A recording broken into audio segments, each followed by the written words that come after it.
ഓം സ്വാമി ദയാനന്ദ സരസ്വതി. ഭാഗം 5.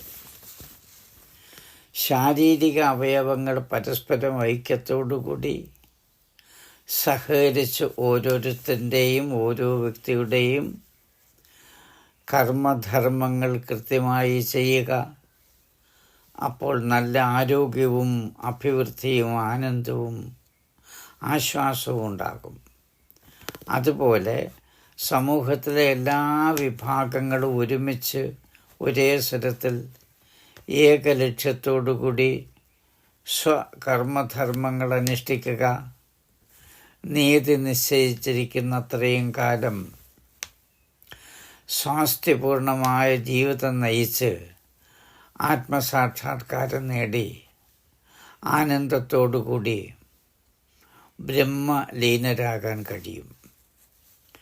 മാനവജീവിതം ദുഃഖിക്കാനുള്ളതല്ല, ആനന്ദം അനുഭവിക്കാനുള്ളതാണ്. പ്രസന്നരായി മുന്നോട്ട് പോവുക എന്ന സന്ദേശമാണ് ചാതുർവർണ്ണ്യത്തിൽ നിന്നും ലഭ്യമാകുന്നത്. മനുഷ്യവർഗത്തിൻ്റെ ഉന്നതിക്കും നന്മയ്ക്കും ചാതുർവർണ്ണ്യം എന്ന ദർശനം ഉത്തമമാണ്. 4 വർണ്ണങ്ങളും പരസ്പര പൂരകങ്ങളാണ്. ഐക്യം ശാന്തി നിലനിർത്തുന്നു. വേദശാസ്ത്രങ്ങളിൽ 4 വർണ്ണങ്ങളുള്ള വിവരങ്ങൾ കാണുന്നുണ്ട്. അത് ഈശ്വര നിശ്ചയമാണ് ചാതുർവർണ്ണ്യം. മറ്റ് ജാതിയോ ഉപജാതിയോ അനുജാതിയോ അല്ല. അവ സൃഷ്ടിക്കപ്പെട്ടത് സ്വാർത്ഥികളായ, മനസ്സ് വികസിച്ചിട്ടില്ലാത്ത, അല്പബുദ്ധികളായ, ജീർണ മനസ്സുള്ളവരുടെ സൃഷ്ടികളാണ്. അത് സമൂഹത്തിന് നാശം വരുത്തി വയ്ക്കുന്നു. ജാതിയും ഉപജാതിയും മറ്റും ദുഃഖം സൃഷ്ടിക്കുന്നു, ശാന്തി ഇല്ലാതാക്കുന്നു, പാപപങ്കിലുമാക്കുന്നു സമൂഹത്തെ. മനുസ്മൃതി വ്യക്തമായി പറയുന്നു, നാസ്തി തു പഞ്ചമഃ, 5ാമത് മറ്റൊരു വർണ്ണമില്ല. വർണ്ണവും ജാതിയും ഒന്നല്ല. മനുഷ്യർക്ക് ഒരേ ഒരു ജാതിയേ ഉള്ളൂ, പുരുഷജാതിയും സ്ത്രീജാതിയും. രണ്ടും പരസ്പര പൂരകങ്ങളാണ്. ഒരു ജാതി, ഒരു മതം, ഒരു ദൈവം മനുഷ്യന് എന്ന ശ്രീനാരായണ ഗുരുദർശനം ഓർക്കുക. വേദത്തിൽ എവിടെയും ജാതിയില്ല. രൂപം നോക്കി ജാതി നിർണയിക്കാം. ഭൂമണ്ഡലത്തിൽ എവിടെയുമുള്ള മനുഷ്യന് ഒരേ ഒരു രൂപമാണ്. അതുകൊണ്ട് എല്ലാ മനുഷ്യരും ഒരു ജാതിയിൽപ്പെട്ടവരാണ്. മനുഷ്യലക്ഷണം ഗൗതമൻ എന്ന മുനി ന്യായദർശനത്തിൽ ഇപ്രകാരം എഴുതിയിരിക്കുന്നു: ആകൃതിർ ജാതി ലിംഗാഖ്യ എന്ന്. ലിംഗം നോക്കി വേണമെങ്കിൽ 2 ജാതി പറയാം, സ്ത്രീജാതി എന്നും പുരുഷജാതി എന്നും. എന്നാൽ കുതിര, കഴുത, കാള, സിംഹം, പൂച്ച എന്നിവ ഓരോ ജാതിയിൽപ്പെട്ടവയാണ്. കുതിര കഴുതയാകുകയില്ല, സിംഹം പൂച്ചയാകുകയുമില്ല. ഈ ജന്മത്തിൽ ഇവകൾക്ക് രൂപമാറ്റമുണ്ടാകുന്നില്ല. ബ്രാഹ്മണാദി വർണ്ണങ്ങളിൽപ്പെട്ടവർക്കെല്ലാം ഒരേ രൂപമാണ്, അതായത് മനുഷ്യരൂപം, മാനവരൂപം. അതിനാൽ എല്ലാ മനുഷ്യരും ഒരേ ജാതിയിൽപ്പെട്ടവരാണ്. എന്നാൽ പുരുഷനെന്നോ സ്ത്രീയെന്നോ 2 വിധത്തിൽ ചിന്തിക്കാം. രൂപം നോക്കിയിട്ട് പുരുഷനെ പുരുഷനായിട്ടും സ്ത്രീയെ സ്ത്രീയായിട്ടും നമുക്ക് മനസ്സിലാക്കാൻ കഴിയുന്നുണ്ടല്ലോ. എന്തെന്നാൽ രൂപം കൊണ്ട് സ്ത്രീ പുരുഷന്മാരെ തിരിച്ചറിയാൻ കഴിയും എന്ന് ചുരുക്കം. 4 വർണ്ണങ്ങളിൽപ്പെട്ടവരുടെയും പരസ്പര വ്യത്യാസം മനസ്സിലാക്കുന്നത് ഗുണകർമ്മങ്ങൾ നോക്കിയിട്ടാണ്, ജന്മം നോക്കിയിട്ടല്ല. അതിനാൽ ബ്രാഹ്മണ ക്ഷത്രിയാദി വർണ്ണമാണ് മനസ്സിലാക്കേണ്ടത്. അത് ജാതിയായിട്ടല്ല അതിനെ കാണേണ്ടത്. ശൂദ്രകുലത്തിൽ ജനിച്ച ഒരാൾ ഗുണകർമ്മങ്ങൾ കൊണ്ട് ബ്രാഹ്മണനാകും. വിദ്വാനും ധർമാത്മാവും സദാചാരിയും ത്യാഗിയും തപസ്വിയും അധ്യാപകനും ഉപദേശകനുമാണെങ്കിൽ ബ്രാഹ്മണനാണ്. ഇതിന് വിപരീതമാണെങ്കിൽ ബ്രാഹ്മണകുലത്തിൽ ജനിച്ചവരെങ്കിലും ശൂദ്രനാണ്.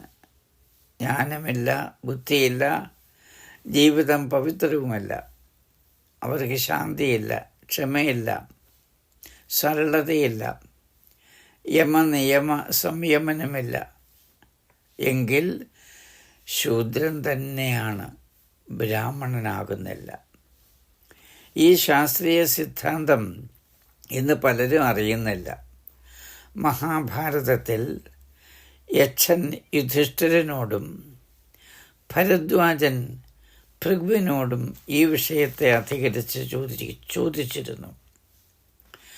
ബ്രാഹ്മണാദികളുടെ ലക്ഷണങ്ങൾ വിവരിച്ചിട്ടും ധർമ്മരാജനും ഭൃഗുവും ഇപ്രകാരം പറഞ്ഞു: ശൂദ്രേ ചെയ്തത് ഭവേ ലക്ഷ്മ ദിജേ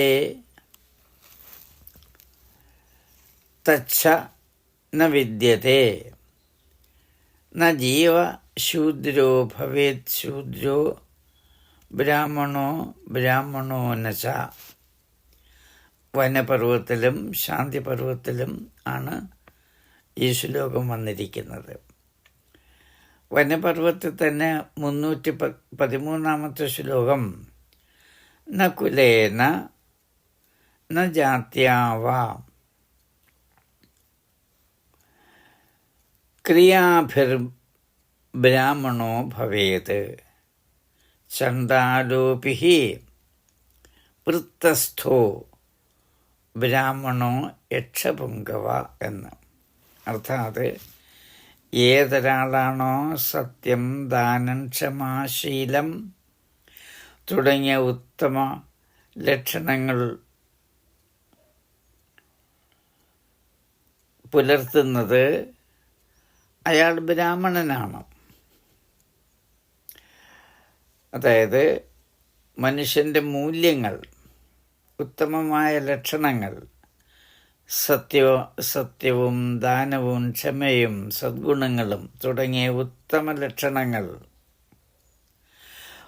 ഉത്തമമായ കർമ്മങ്ങൾ, ഇത് നോക്കിയിട്ട് ഒരു വ്യക്തിയുടെ ലക്ഷണം മനസ്സിലാക്കുകയും അത്തരം സജ്ജനം ബ്രാഹ്മണനാണെന്ന് ചിന്തിക്കുകയും ചെയ്യുക. ജന്മം കൊണ്ട് ശൂദ്രകുലമാണെങ്കിലും കർമ്മം കൊണ്ട് ഉത്തമ ഗുണങ്ങൾ പുലർത്തുന്നു എങ്കിൽ അയാൾ ബ്രാഹ്മണനാണ്. ആത്മഭാവങ്ങളെ ഇതേമാതിരി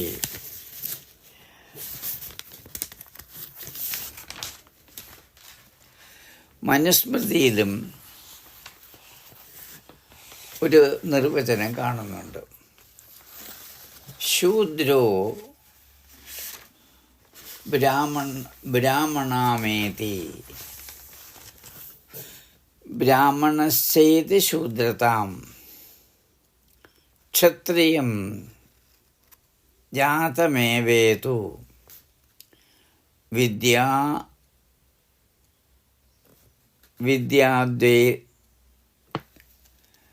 വിദ്യ കൊണ്ടാണ്, അറിവ് കൊണ്ടാണ്, ജ്ഞാനം കൊണ്ടാണ്, കർമ്മം കൊണ്ടാണ്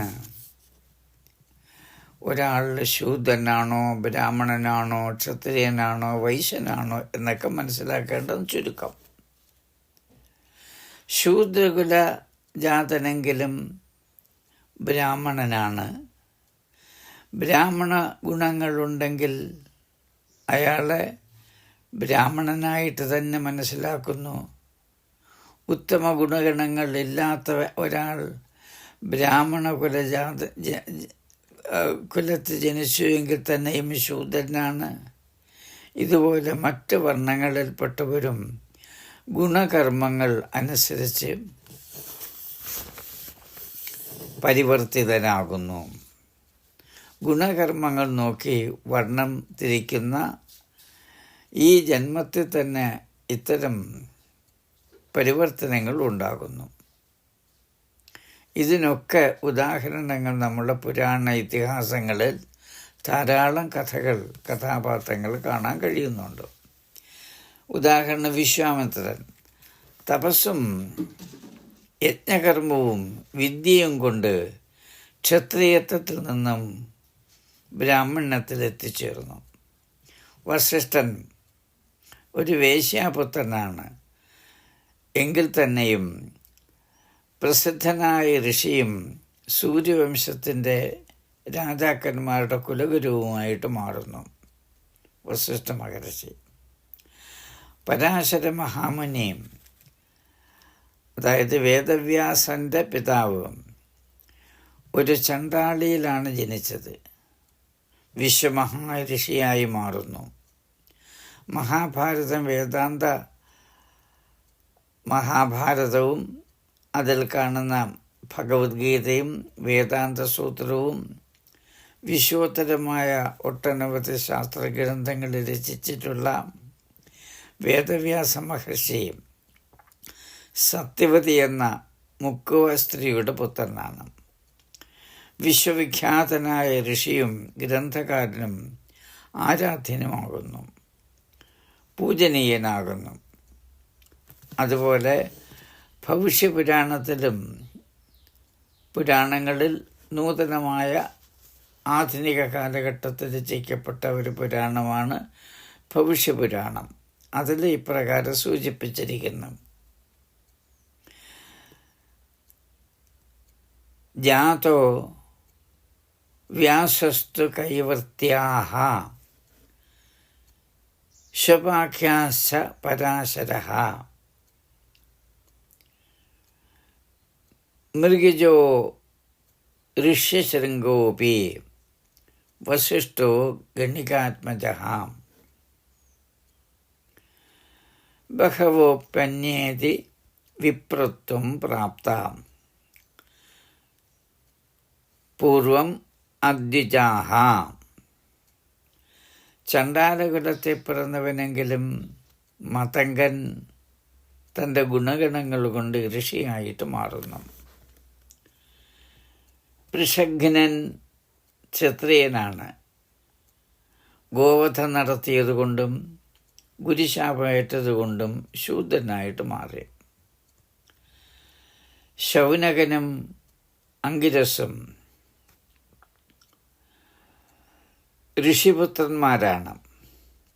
ഗുണകർമ്മങ്ങൾക്ക് വിധേയരായി 4 വർണ്ണധർമ്മങ്ങളും അല്പാൽപ്പം അനുഭവിക്കേണ്ടി വന്നു. ഇങ്ങനെ വിചിത്രമാണ് കർമ്മഗതികൾ. മനുഷ്യൻ്റെ വ്യക്തിത്വം ആ വ്യക്തിയുടെ ശ്രേഷ്ഠമായ ഉത്കൃഷ്ടമായ സദ്ഗുണങ്ങളും സത്കർമ്മങ്ങളും നോക്കിയിട്ടാണ് വർണ്ണം തിരിക്കുന്നത്. ആത്മഭാവങ്ങളെ ഇന്നത്തെ സത്സംഗം ഇവിടെ നിർത്താം. തുടർന്ന് അടുത്തതിൽ നമുക്ക് ചിന്തിക്കാം. സ്വസ്തി, ശുഭം ഭൂയാത്.